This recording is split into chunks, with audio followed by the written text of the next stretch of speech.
Palm Bay City Council ran 4 hours Thursday night, produced 5 contested votes, and buried the biggest infrastructure news of the meeting at the back of the agenda. Cannabis ban on first reading, a 1,200-acre development cleared on a split vote, a church rezoning approved over the planning board's denial, and then, almost as an afterthought, FDOT proposing a $2 million interchange rebuild at Malabar and I-95. From the Palm Bayer. Start with the cannabis ban. Ordinance 2026-13 passed first reading 4-1. Councilman Mike Hammer cast the only no. Deputy Mayor Mike Jaffe sponsored it, and his framing was the key to the room. This is not a moral fight. It is a home rule fight. Quote, "The state doesn't give us the option to control the free enterprise in Palm Bay by taking away our home rule." That is the whole logic in one sentence. Under Section 381.986-11 Florida statutes, a city that does not ban dispensaries outright loses the power to cap how many can open or to zone where they go. The state preempts everything except a flat prohibition. Jaffe said he counted more than 13 dispensaries already operating inside Palm Bay's limits. The ordinance freezes that count. Existing locations stay as legal nonconforming uses under Title 17, Chapter 17, Part 9 of the City Code. New ones cannot open. Hammer's objection was free market. Quote, "You're not going to build 13 in Palm Bay if they're not needed. I think we should let the market control this." Mayor Rob Medina cut to the trade-off. Quote, "It's all or nothing. We would have preferred to do it in the zoning class." Translation, the state took the scalpel away. Council had a choice between a hammer and nothing. They chose the hammer. Second reading is May 21st. Then Centerpoint. Ordinance 2025-44 rezoned 10 acres for Centerpoint Church from rural residential to single-family RS1. The vote was 4-1, with Hammer again the lone no. This one had a long road. The Planning and Zoning Board recommended denial 4-1 last September, calling rural residential a rarity in Palm Bay and prioritizing green space. Council just overrode that. It came back with a settlement agreement.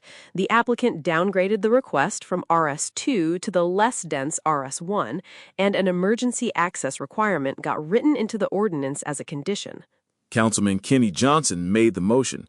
He told council the negotiated settlement was, quote, "the best-case scenario compared to what the Live Local Act could have allowed on the same parcel."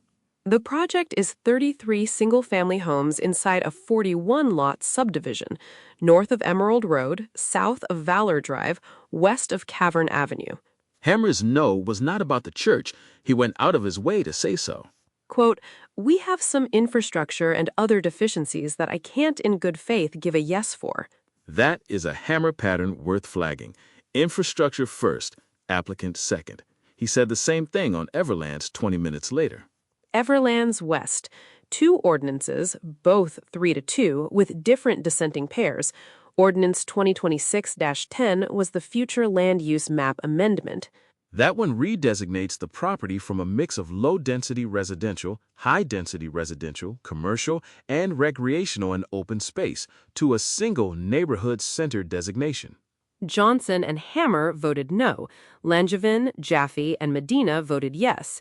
A motion to deny by Johnson failed 2-3 first. Then the approval motion succeeded. City Attorney Patricia Smith would transmit that amendment to the Florida Department of Commerce for state review. Ordinance 2026-11 is the preliminary development plan for the planned unit development. Same 3-2 split, same dissent pairing, but Mayor Medina put a rider on the approval. Quote, "the added potential of increasing discussions of 4-laning as they phase in." Meaning St. John's Heritage Parkway Northwest. Hammer had pressed that on the record. Medina baked it into the motion. Here's the scale. Approximately 2,360 residential units, 1,600 single-family, 760 multifamily, plus 145,000 square feet of non-residential space, northwest corner of St. John's Heritage Parkway, NW, and the Melbourne-Tillman Water Control District, Canal No. 1. Staff's own memo says the project will require roughly 12 additional sworn police personnel and a quint apparatus at a proposed Fire Station 8 just to maintain current service levels. And the road triggers are written in: proof of funding or proportionate share at the 1,000th building permit, construction underway or equivalent capacity at the 1,800th. That's the leverage point if the four-laning conversation stalls. Neither ordinance is final entitlement. The FLUM amendment goes to state review. The PUD approval still needs a final development plan with phasing, transportation contributions, and a development agreement before any building permit issues. So it's a green light, not a checkered flag. South Regional Water Reclamation Facility. First detailed public status update since the April 16 emergency procurement, Utilities Director Gabriel Bowden delivered it. And there's a date on the record now that didn't exist 3 weeks ago, June 22nd. That's the targeted day for first receipt of flows. Cathcart Construction mobilized April 20, 4 days after Council authorized the $2.4 million emergency contract. The deficiency list grew from 86 plus at the April baseline to roughly 90 now. 46 are high-priority pre-startup, 11 are at or around startup, 32 are lower priority post-startup. Council staff met with the project's surety on May 5th and walked away with an in-principle agreement to move forward. The surety has paid more than $2 million in payment bonds to subcontractors of the original terminated contractor, R.J. Sullivan, who was removed from the project February 5th. Bowden's milestone schedule: pipe coatings, grate repairs, and manhole lining the week of May 11th. Wet checks of all systems except the Kubota membrane system targeted for June 1st. Kubota headworks rebuild complete the week of June 8th. Full plant startup attempted that same week. Flows received June 22nd. Quote, from this Tuesday, when we talked with the surety and got the green light, to June 22nd will be about 48 days. We'll be working very hard to make that happen. 48 days is the running clock, and that's the public commitment now. Anything later than June 22nd is a slip target on the record with a name attached. Remaining contract value, $832,088. Retainage, $828,523. About $195,000 in remaining subcontractor work. Cathcart site work costs still being calculated. One thing Bowden didn't address: FDEP permit compliance. No mention, no update. That gap is worth tracking before the next status briefing in 2 weeks. Lobbying contract. Tabled. The State Lobbying Services Award did not happen. This is a procurement integrity story. Staff scored the bids. Southern Group of Florida came in first at 92.33 points. Gray Robinson second. Sunrise Consulting, the incumbent, came in fourth at 69.61. Council's stated preference was Sunrise. City Attorney Patricia Smith stopped that train. Her warning to council was direct. Quote, you all can't now decide there's criteria that they used in which they were evaluated, which was a published criteria. What you all are saying is, we like who we've got. I don't know that that's the only criteria. Translation, you cannot publish the rules, score against them, and then ignore the score because you like the loser. That is bid protest territory. Councilman Chandler Langevin moved the table to the second meeting in July. Unanimous.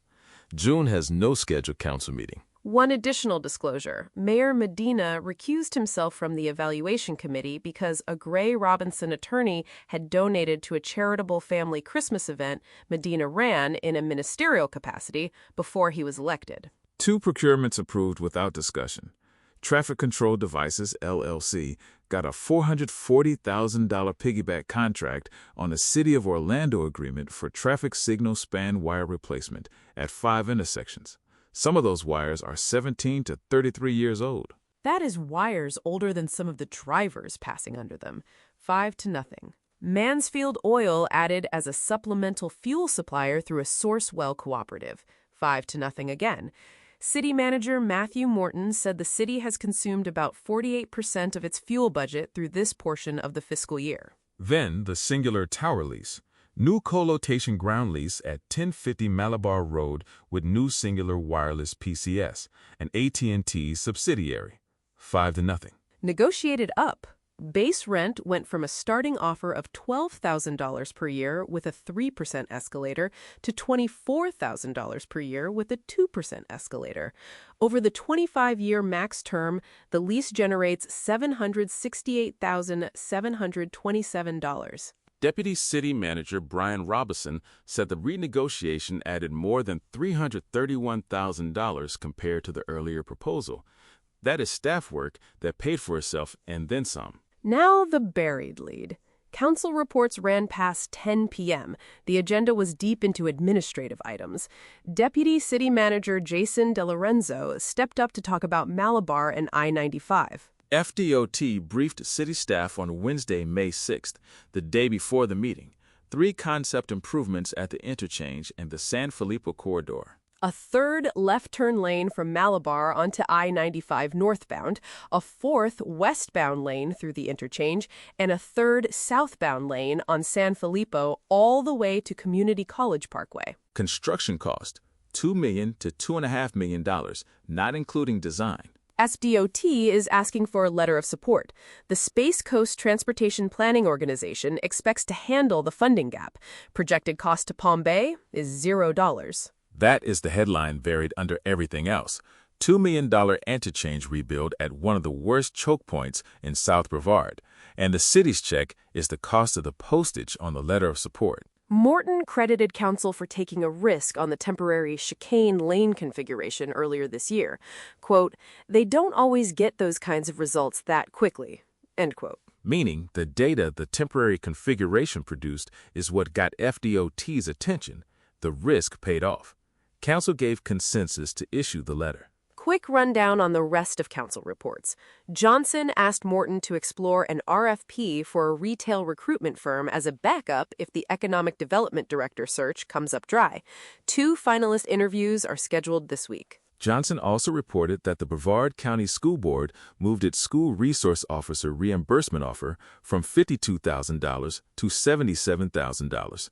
He plans to advocate for a 75% reimbursement rate at the board's Tuesday meeting. Deputy Mayor Jaffe reported a CFX, Central Florida Expressway Authority, conversation about a potential toll road from St. John's Heritage Parkway and Malabar connecting to the interchange southeast. CFX willing to fund a $1 million feasibility study. Council gave consensus for a letter of support. That is a long arc infrastructure story. A $1 million feasibility study is the first dollar of a much bigger conversation. Morton got council consensus on a letter inviting Ken Griffin, CEO of Citadel, to invest in Palm Bay. He also praised the joint response by Palm Bay PD, Fire Rescue, Brevard County Sheriff's Office, Division of Forestry, and Public Works to the latest fires at the compound. City Attorney Patricia Smith announced an attorney-client session for May 12th at 5 p.m. on 4 active litigation matters: Dugan, Vaughn, Tillman, and Cazalis. All of these City of Palm Bay. Read the full article at thepalmbear.com.